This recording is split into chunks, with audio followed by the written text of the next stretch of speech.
I want to know from you what you mean when you say high ticket the product. Like, what is that? Because I'm thinking like, the super fancy stuff that are super expensive. But can you give me like a price range or what type of products you think of when you say high ticket products? Primarily, it's anything that cannot be considered an impulse purchase, or like you really, as a consumer, you can't just hit checkout immediately upon seeing it. It really does take the consumer journey at least multiple, like 7 to 30 touch points to actually pull the trigger and check out and pay for the product. So that's anything from like a car, like very, very expensive products. So um, anything usually in tech that's not one of those everyday disposable items. So like the little buds headphones are relatively disposable. I feel like people go through those so quick. Yeah. But like a whole computer, a whole laptop, if that's not something that you're used to purchasing regularly, or if you're like me and only purchase one every 3 years, 4 years, um, that's a high ticket item, and you're going to do your research. You're going to think about it for a long time, and it's something that's an investment. Mm. It costs a lot more than a $6 lipstick. Yeah. But then it's also something more, it's like a one-time purchase to like those type of brands maybe don't get recurring customers like on a monthly or even 6-month basis. Like one time, next time you come back is maybe in like 4 or 5 years, or maybe never if you don't buy another type of product, I guess. Yeah. Or well, the cell phone companies want us to buy their new product every single year. So Oh, that's true. minimum, it's about a year usage. But then for those type of brands that kind of sell expensive products, some of them maybe I hope they come back after a year if you have a new launch, but some of them obviously could be like 4 years later you come and buy a new nice jacket or whatever it is. Like, what kind of expectation can they have when they run their programs? Because I think it's pretty obvious when it comes to these, what you said, like the low price, consumable products. But like, yeah, tell me a little bit more about that with the high ticket products. For deciding strategy, if the main goal is conversions, which for high ticket items, it probably shouldn't be, because it's not going to be, your KPIs are going to be not successful. You're not going to look like you're successful. But if you're interested in driving conversions, I would say the average consumer cycle has to hit at least 7 to 10 touch points. So each creator, each influencer has to be posting about the product or the service or whatever it is at least for like 6 to 7 months Mm.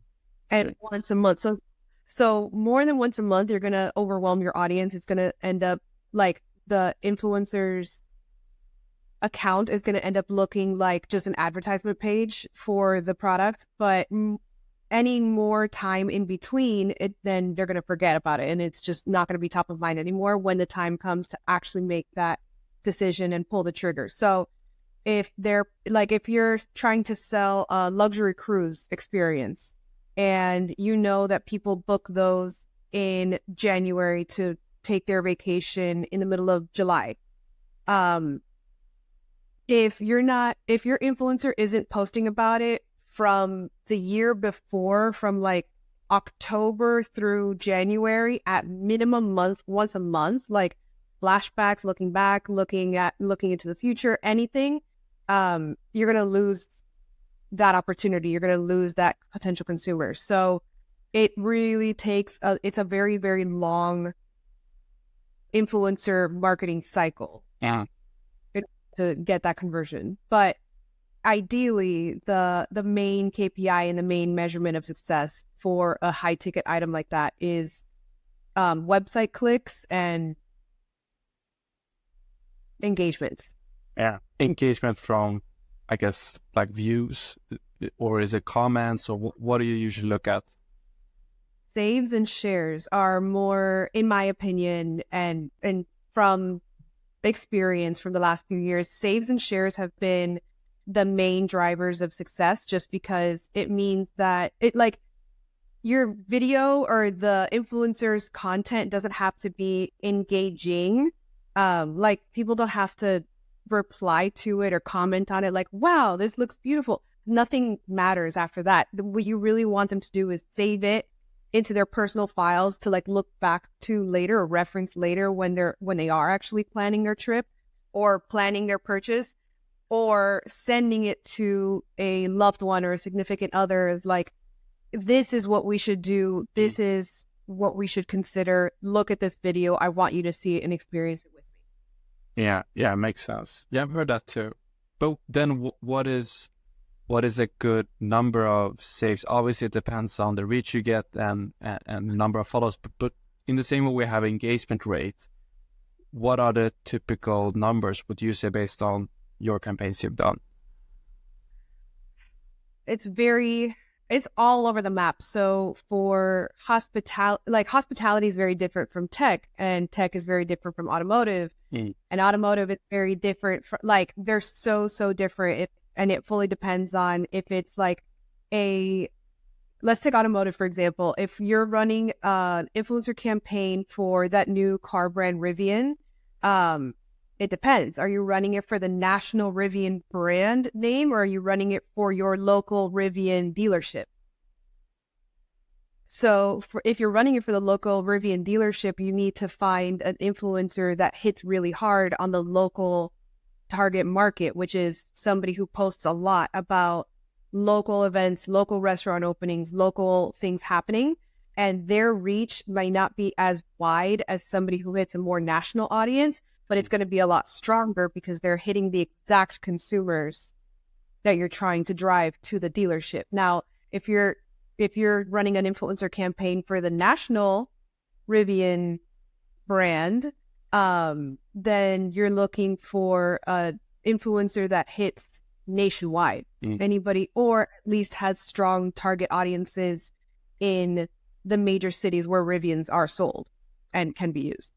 Yeah. So in terms of numbers, you're talking like millions of differences. Yeah.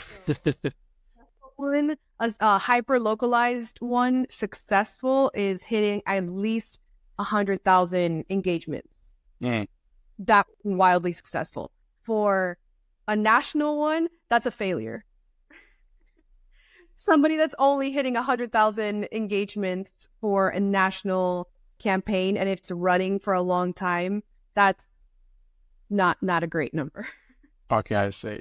But and then another thing that popped up now is, what type of content formats is best for high ticket product? Is it Reels? Is it the TikTok game? Or because I know stories is best for conversion sales, that's pretty clear.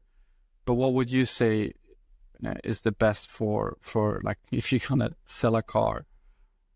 Yeah. So the lifespan of short form video content, that's not stories and like snaps or anything, as long as it can live longer than 24 hours, it works very, very well. I've seen. Then on another layer of from that, TikTok, I want to say right now, especially depending on the target audience, because TikTok is primarily Gen Z, Gen Alpha, but they are coming into their consumerism time very, very quickly. They are gaining a lot of influence in the household for purchasing power. They're not the ones making the money, but they are the ones spending mom and dad's money in the household, or they're the ones influencing mom and dad's decisions. So convincing them is probably one of the biggest challenges and the biggest successes. So TikTok right now, I would say, is probably where everybody should be marketing. Followed very shortly afterwards by YouTube Shorts and Instagram Reels. Those are tied for second place. Only because Instagram Reels is where the parents are going to see it. The actual like money makers are going to see it on Instagram Reels. And YouTube Shorts is where everybody else is going to see it and be able to refer back to it.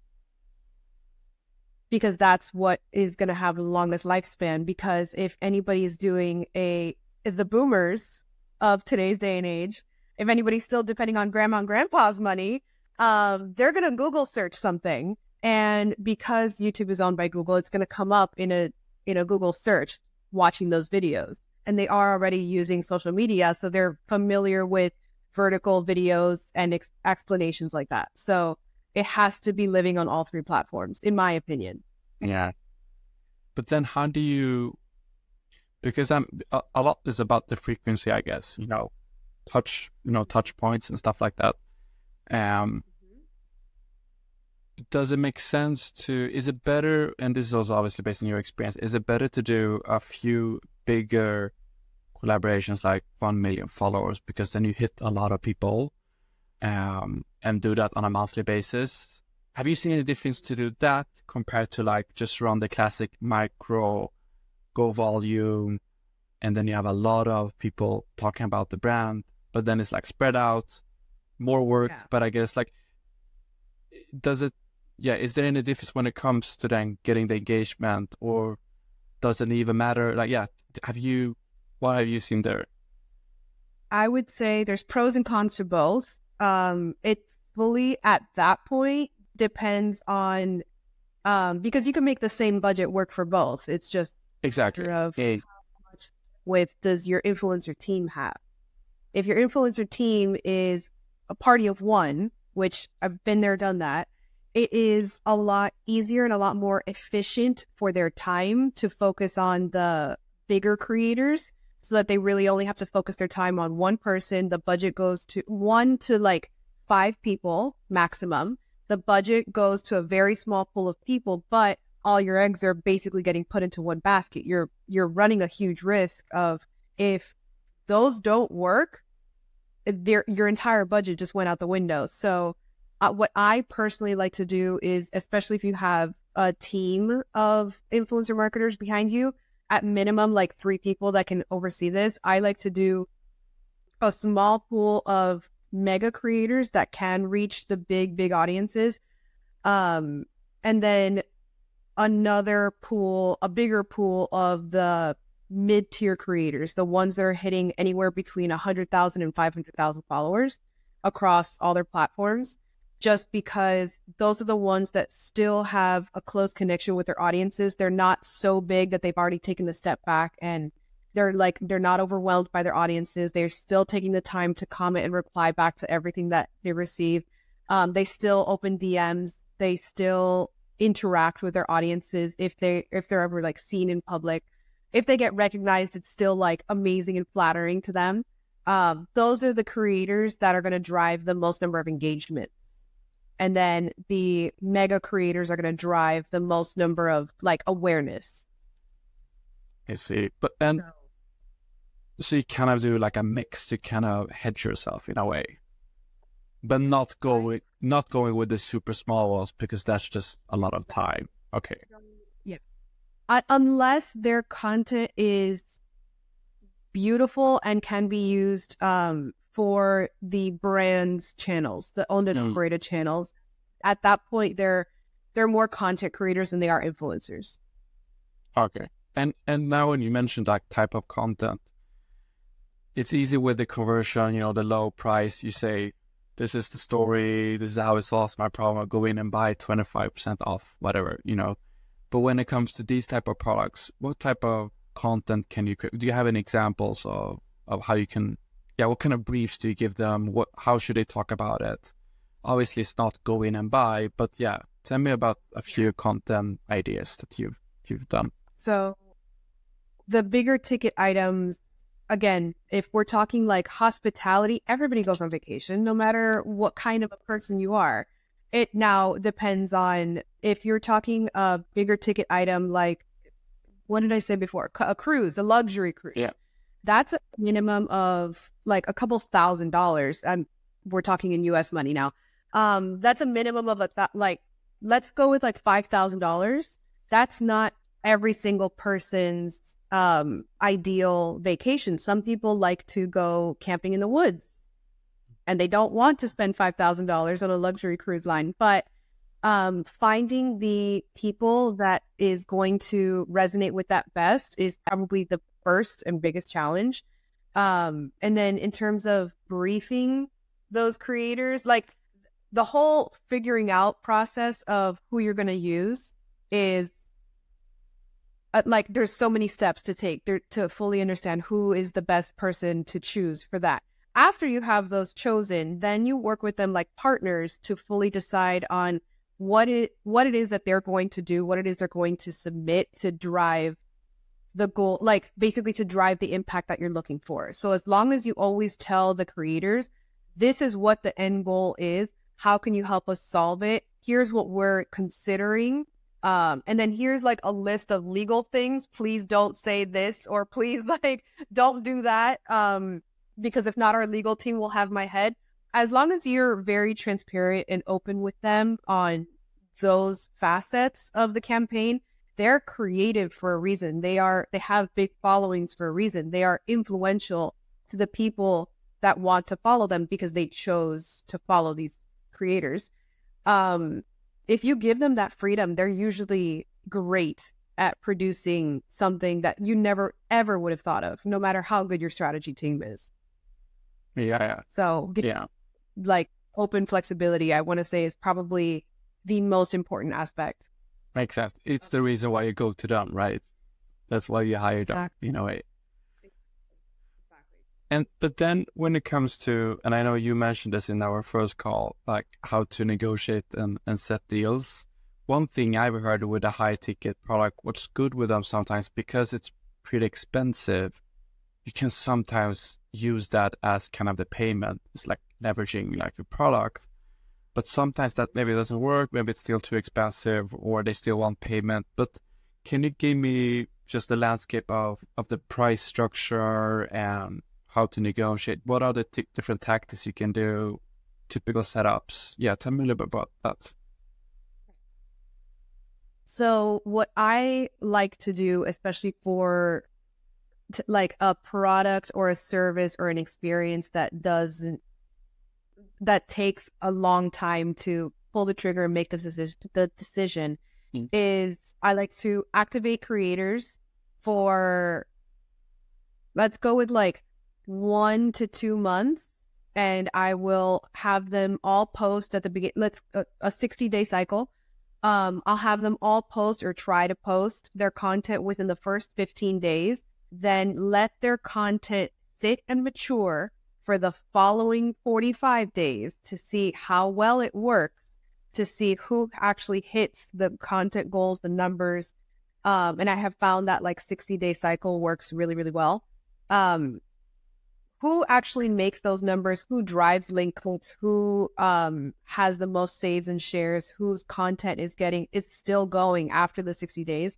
Those are the ones that I will re-engage again for another 60-day cycle. So in terms of the ones that are very, very, very long span, those are, I usually try to contract those for a 6-month cycle. So something like a car, you use your car every single day. It's not like you're not going to show your car in organic content. That's the other piece that I'm looking for. I want to see that you're using the product in organic content after you've already been given the product or the experience or something, and that you're still posting about it. Means that you're still excited about the campaign. You're actually integrating it into your daily, regular organic content. But in terms of like payment prior to all of that, if they're not already in my funnel and in my system, it fully depends on how much the creator wants the product, wants to use the product, wants to list the product or the brand in their portfolio, in their creative, like everything. Yeah. So if it's, for example, Dyson, I think is one of the brands that does not pay their creators. They don't have to, because their brand is so big and so well known that like people do it voluntarily in exchange for the product. They will agree to it. I had the same situation with when I was running the influencer program for a company very similar to Airbnb. I'm not going to list the name, but anybody can go on my LinkedIn and find the name. The company very similar to Airbnb, but it's for luxury homes. We did not pay the creators. We actually only offered them a level of a discount on the property. And it was only available to them during the week. So they could only stay in the property Tuesday through Thursday. And only if it was going to be, basically, they can't reserve it 6 months out. They can only reserve it 2 weeks in advance, because that's how and this also works for, again, experiences like a cruise or a hotel. Basically, the brand knows that those rooms or that house is going to be empty. So we might as well deeply discount it for a creator in exchange for deliverables or content or things that we can use for marketing purposes, and at least not let it go to waste completely. It's just they're paying for, at the end of the day, it was so deeply discounted for some of them. They only paid for like the housekeeping fees and the electricity bill of like running the house. That's super smart. But would you say, so your 60-day cycle, the first step, that could be paid, but usually you kind of gift in some way an experience or the item.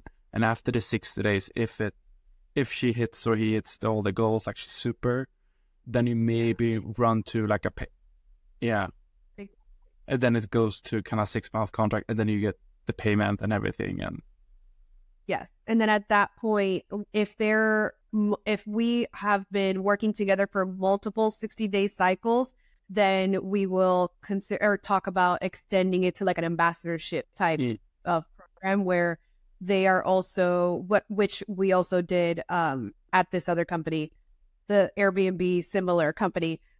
We had 2 creators that were on like annual ambassadorship programs, and they were on a contract. They weren't allowed to work with any other short-term rental like property companies, but they always came to us whenever they needed to stay somewhere, and they knew that we had houses in that area or in that city.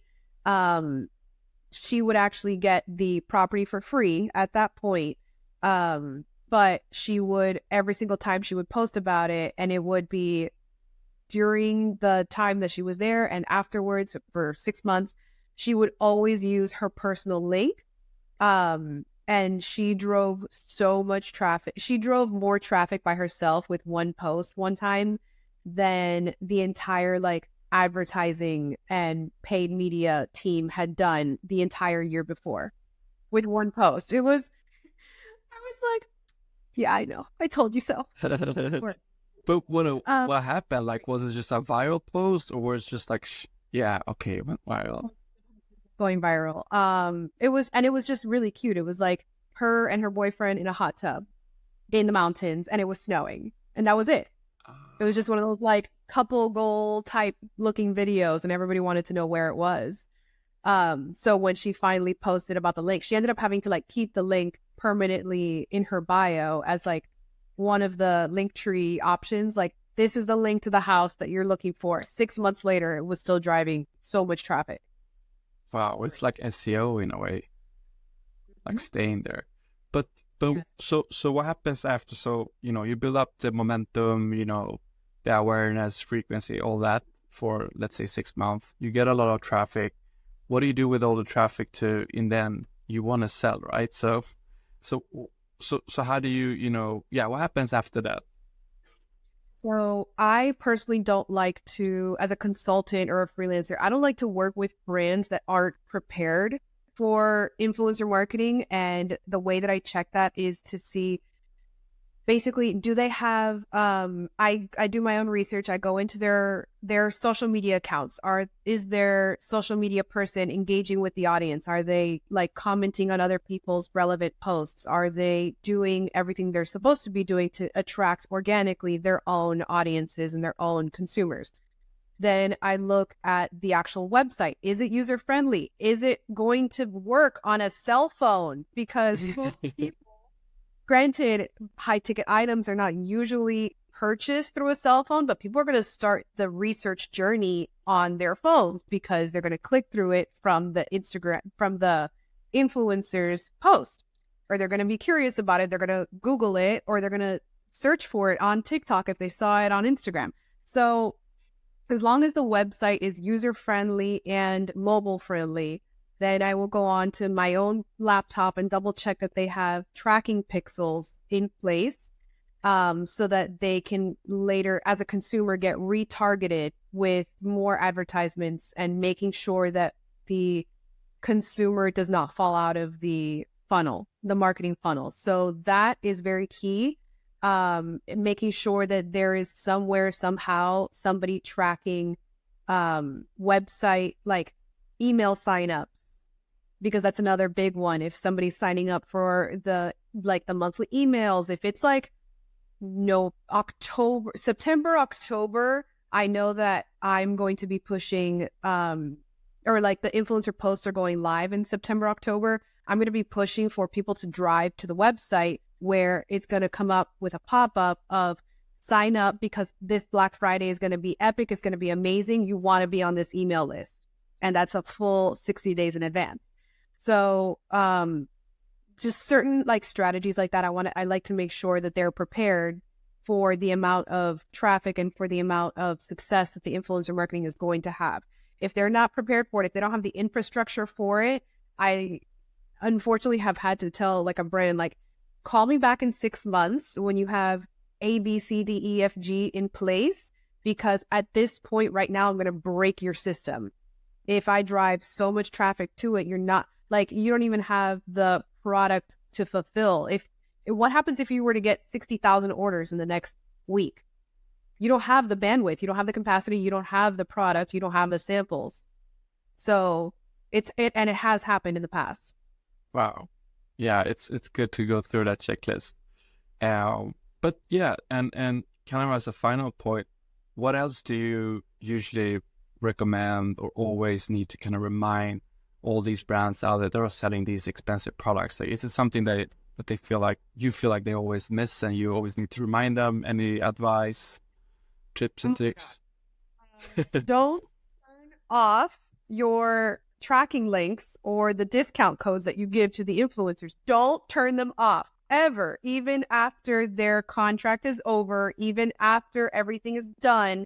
You never know, somebody 6 months from now, a year from now, 2 years from now, like, social media doesn't just go away. Those videos are searchable if the creator is doing them correctly. If they're using correct hashtags, if the algorithm picks up like the topic of conversation, somebody 3 years from now could be searching for that exact thing, see the video and go to you, like, ready to purchase. They're like, because I do it all the time as a consumer. I'm like, I'm about to purchase this product, but it is $400 online. Is there a discount code anywhere at all that I can use? And I will go back into TikToks, even if they're like 3 or 4 years old, and try those discount codes. And sometimes they work. Yeah. Very rarely they work, but sometimes. And that's more, and I probably would have made the purchase anyway, but I just made it faster because of the discount code that I was able to use. I'm not going to wait for like a 4th of July sale or like a Black Friday sale. Yeah, don't turn it off. I think it's very common that they turn it off.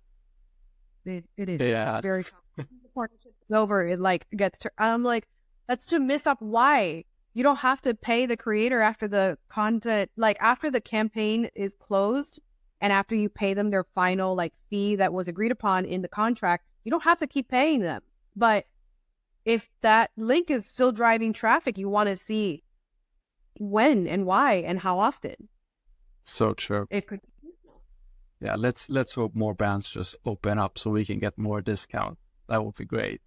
But it makes sense because I think more and more, before it was stories, like that was the only thing, and then it disappears and then you won't find the discount code either way. But now I feel like when it's TikTok and Reels, it stays alive and it can even go viral after like 1 or 2 months. You never know like when it catch up, and then it's good to have it active either way. So totally makes sense. But great, this was fun. Thanks for joining and sharing all this. Thank you. It was great to talk to you again. Yeah.